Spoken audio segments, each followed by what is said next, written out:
Hi friends, ask తెలుగుబడి ద్వారా కొంతమంది కొన్ని ప్రశ్నలు అడిగారు. టోల్ గేట్స్ దగ్గర మనం టోల్ ఎందుకు పే చేయాలి? 10 సెకండ్ల కన్నా ఎక్కువసేపు వెయిట్ చేస్తే టోల్ పే చేయవలసిన అవసరం లేదా? గ్యాస్ సిలిండర్ పైన ఉండే 3 అక్షరాల కోడ్కి అర్థమేమిటి? మిణుగురు పురుగులు వాటంతటా అవి ఎలా వెలుగుతాయి?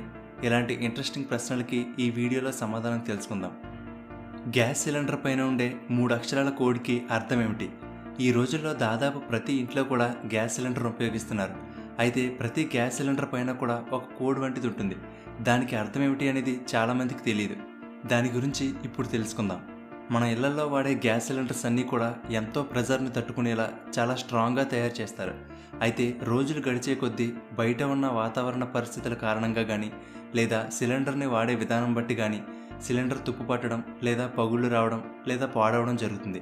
అలా పాడైన సిలిండర్లను ఉపయోగిస్తే గ్యాస్ లీక్ అవ్వడం కానీ గ్యాస్ సిలిండర్ బ్లాస్ట్ అవ్వడం కానీ జరుగుతుంది. కాబట్టి సిలిండర్ని కొన్ని సంవత్సరాలకు ఒకసారి తప్పకుండా టెస్ట్ చేయాలని ఒక రూల్ ఉంది. సాధారణంగా ఒక సిలిండర్కి లైఫ్ 15 సంవత్సరాల వరకు ఉంటుంది. ఆ 15 సంవత్సరాలలో దానిని 2 సార్లు టెస్ట్ చేస్తారు. అయితే ఏ టైంకి ఆ సిలిండర్ని టెస్ట్ చేయాలి అని తెలిపేదే ఆ కోడ్. మనం చూసే ఈ కోడ్లో ఏ, బి, సి, డి వీటిలో ఏదో ఒక లెటర్ ఉంటుంది. దాని పక్కన 2 అంకెల నెంబర్ ఉంటుంది. దీనిలో ఏ, బి, సి, డి అనే లెటర్స్ నెలలను సూచిస్తాయి. ఏ లెటర్ జనవరి నుండి మార్చి క్వార్టర్ని సూచిస్తుంది. బి లెటర్ ఏప్రిల్ నుండి జూన్, సి లెటర్ జూలై నుండి సెప్టెంబర్ వరకు, డి లెటర్ అక్టోబర్ నుండి డిసెంబర్ వరకు. ఇలా ప్రతి అక్షరం 3 నెలలను ఇండికేట్ చేస్తాయి. పక్కన 2 డిజిట్ నెంబర్ అనేది సంవత్సరాన్ని ఇండికేట్ చేస్తుంది. ఇప్పుడు ఉదాహరణకి ఒక సిలిండర్ మీద A22 అని ఉంది అనుకుందాం. ఏ అనే లెటర్ జనవరి నుండి మార్చ్ ఈ 3 మంత్స్ని ఇండికేట్ చేస్తుంది. చివరిలో ఉన్న 22 అనేది 2022 సంవత్సరం అని. సో ఆ సిలిండర్ని 2022లో జనవరి నుండి మార్చిలోపు టెస్టింగ్ కోసం పంపాలి. ఒకవేళ C24 అని ఉంటే 2024 సంవత్సరంలో జూలై నుండి సెప్టెంబర్ నెలల్లో ఆ సిలిండర్ని టెస్టింగ్కి పంపాలి. అలా టెస్టింగ్కి పంపినప్పుడు అక్కడ వాటర్ ద్వారా హైడ్రో టెస్ట్ చేసి ఎక్కడైనా లీక్ ఉందేమో చెక్ చేస్తారు. అలాగే న్యూమాటిక్ అనే మరొక టెస్ట్ చేసి సిలిండర్లో ఉండే ప్రెజర్ కన్నా 5 రెట్లు ఎక్కువ ప్రెజర్ని అప్లై చేసి టెస్ట్ చేస్తారు. ఈ టెస్ట్లలో కనుక సిలిండర్కి లీక్ ఉన్నట్టు కానీ డ్యామేజ్ అయినట్టు కానీ తెలిస్తే దానిని స్క్రాప్కి పంపిస్తారు. అలా కాకుండా సిలిండర్ ఏమీ పాడవకుండా అంతా బాగానే ఉంటే దానికి పెయింట్ వేసి నెక్స్ట్ టైం మళ్ళీ దానిని ఎప్పుడు టెస్ట్ చేయాలి అనేది ఈ కోడ్ రూపంలో ప్రింట్ చేస్తారు. కాబట్టి మనం గ్యాస్ సిలిండర్ తీసుకునే సమయంలో ఒకసారి ఈ కోడ్ని చెక్ చేసుకుని తీసుకోవడం మంచిది. ఒకవేళ అలా టెస్ట్ చేయని లేదా డేట్ దాటిపోయిన సిలిండర్ వస్తే వెంటనే గ్యాస్ డెలివరీ బాయ్కి చెప్పి ఆ సిలిండర్ ఇచ్చేసి వేరొకటి తీసుకోవాలి. మ్యాక్సిమం టెస్ట్ చేయని సిలిండర్లు రావు, కంపెనీ వాళ్ళే చెక్ చేసి పంపిస్తారు. ఇలాంటివి చాలా అరుదుగా వస్తుంటాయి. అయినా సరే ఒకసారి చెక్ చేసుకోవడం మంచిది. సో ఈ నెంబర్ అనేది గ్యాస్ సిలిండర్కి తప్పకుండా చేయవలసిన టెస్ట్కి సంబంధించిన గడువుని తెలిపే నెంబర్. దీని గురించి చాలామందికి తెలియదు కాబట్టి మీ ఫ్రెండ్స్ అందరికీ ఈ వీడియోని షేర్ చేయండి. మిణుగురు పురుగులు వాటంతటవి ఎలా వెలుగుతాయి? మిణుగురు పురుగులు వీటిని మనందరం చూసే ఉంటాం. వీటిని ఫైర్ ఫ్లైస్ అని కూడా అంటారు. మనం రాత్రి వేళల్లో గమనిస్తే చిన్న చిన్న లైట్స్లా వెలుగుతూ ఉంటాయి. అసలు వాటంతటవి అంత అందంగా ఎలా వెలుగుతాయి, అసలు ఎందుకు వెలుగుతాయి అనేది ఇప్పుడు చూద్దాం. మనం చూసే ఈ మిణుగురు పురుగుల్లో సుమారుగా 2000కు పైగా రకాలున్నాయి. వీటిలో కొన్నిటి నుండి ఎల్లో, గ్రీన్, ఆరెంజ్ ఇలా రకరకాల కలర్స్ లైట్ అనేది వెలువడుతుంది. అయితే ఇలా బ్రతికి ఉన్న జీవులలో కెమికల్ రియాక్షన్ జరగడం ద్వారా లైట్ ప్రొడ్యూస్ అవడాన్ని బయోలూమినిసెన్స్ అని అంటారు. కేవలం ఇవే కాదు, సముద్రాలలో ఉండే కొన్ని రకాల చేపలు, జెల్లీ ఫిష్లు కూడా ఇలా లైట్ని ప్రొడ్యూస్ చేస్తాయి. అయితే ఈ ఫైర్ ఫ్లైస్లో లైట్ ప్రొడ్యూస్ అవడానికి కారణం వీటి కడుపులో ల్యాంటర్న్ అనే అవయవం ఉంటుంది. దీనిలో లూసిఫెరైన్ అనే కాంపౌండ్తో పాటు లూసిఫెరేజ్ అనే ఎంజైమ్ కూడా ఉంటుంది. ఎప్పుడైతే మిణుగురు పురుగు శ్వాస తీసుకుంటుందో అప్పుడు కొంత ఆక్సిజన్ కడుపులోని ల్యాంటర్న్ అనే అవయవంలోకి చేరుకుని లూసిఫెరైన్ మరియు లూసిఫెరేజ్లతో కలిసినప్పుడు అక్కడ కెమికల్ రియాక్షన్ జరిగి లైట్ అనేది ప్రొడ్యూస్ అవుతుంది. అయితే ఇది మన ఇంటిలో వెలిగే లైట్ బల్బుల నుండి వచ్చే లైట్ లాంటిది కాదు. లైట్ బల్బులో చూసుకుంటే 90% ఎనర్జీ అనేది హీట్ రూపంలో, మిగిలిన 10% లైట్ రూపంలో విడుదలవుతుంది. కానీ మిణుగురు పురుగుల్లో 100% లైట్ రూపంలోనే విడుదలవుతుంది. అందుకే దీనిని కోల్డ్ లైట్ అని కూడా అంటారు. అయితే కేవలం ఈ ఫైర్ ఫ్లైస్ మాత్రమే కాదు, వాటి గుడ్లు, లార్వాల నుండి కూడా ఈ కాంతి వెలువడుతుంది. సాధారణంగా ఇలా లైట్ని ప్రొడ్యూస్ చేసే జీవులు అవి వేటాడవలసిన జంతువులను ఆకర్షించడానికి, అలాగే వాటిని వేటాడే జంతువుల నుండి కాపాడుకోవడానికి లేదా ఆడ మిణుగురు పురుగులను ఆకర్షించడానికి రకరకాల ప్యాటర్న్స్లో లైట్ని ప్రొడ్యూస్ చేస్తూ ఉంటాయి. మనం దూర ప్రయాణాలు చేస్తున్నప్పుడు హైవే మీద టోల్ గేట్స్ దగ్గర టోల్ ఫీ పే చేస్తూ ఉంటాం. మనం ఆల్రెడీ రోడ్ ట్యాక్స్ పే చేస్తున్నప్పటికీ కూడా టోల్ ఫీ ఎందుకు పే చేయాలి? మనం ఏ సమయంలో టోల్ ట్యాక్స్ పే చేయవలసిన అవసరం లేదో ఇప్పుడు చూద్దాం. మనం పే చేసే రోడ్ ట్యాక్స్కి టోల్ ఫీకి కొంచెం డిఫరెన్స్ ఉంటుంది. రోడ్ ట్యాక్స్ అనేది వెహికల్ కొంటున్నప్పుడు రిజిస్టర్ చేసుకుంటున్న సమయంలో ఒక్కసారే ఆర్టీఓ డిపార్ట్మెంట్కి పే చేస్తాం. అలా వచ్చిన ట్యాక్స్ని ప్రభుత్వం రాష్ట్రంలోని రోడ్ల కోసం ఖర్చు చేస్తుంది. కానీ ఈ హైవేలు సెంట్రల్ గవర్నమెంట్కి చెందిన national highway authority of India కంట్రోల్లో ఉంటాయి.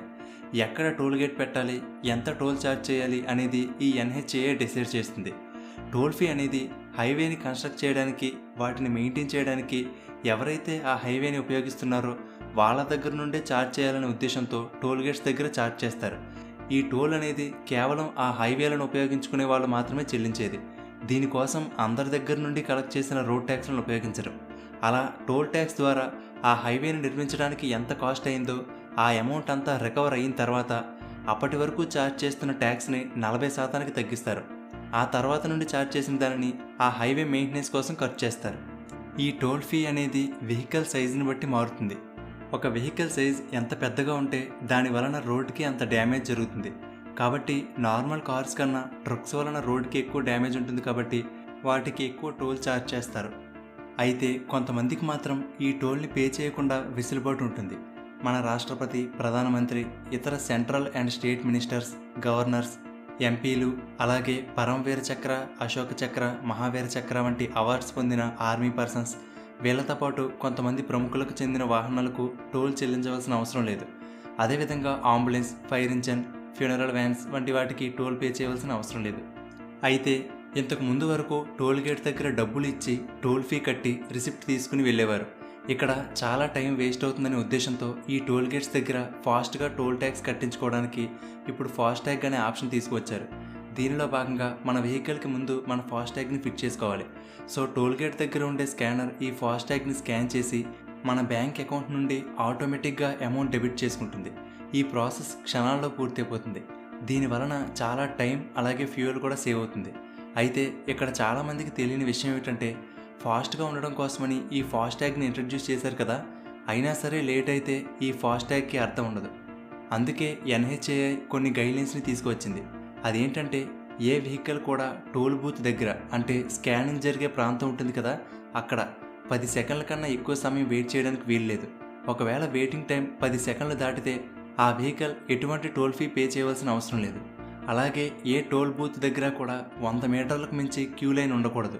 అందుకోసమని టోల్ బూత్ నుండి 100 మీటర్ల దూరంలో ఒక ఎల్లో లైన్ని మార్క్ చేసి ఉంచుతారు.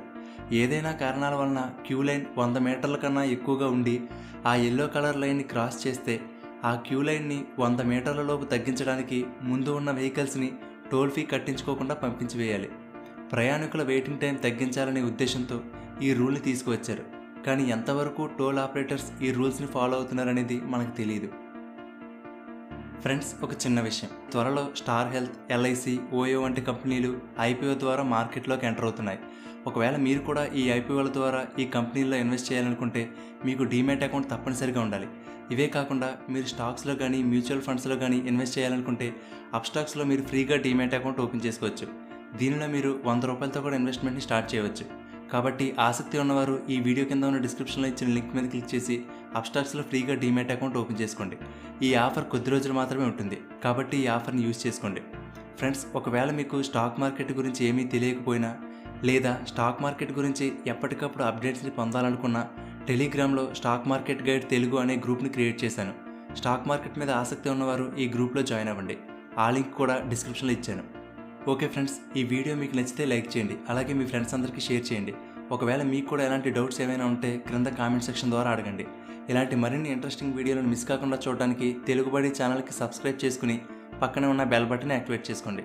తెలుగుబడి నుండి ఎప్పటికప్పుడు అప్డేట్స్ పొందడానికి ఫేస్బుక్, ఇన్స్టాగ్రామ్, టెలిగ్రామ్, ట్విట్టర్లలో తెలుగుబడిని ఫాలో అవ్వండి. Thank you for watching.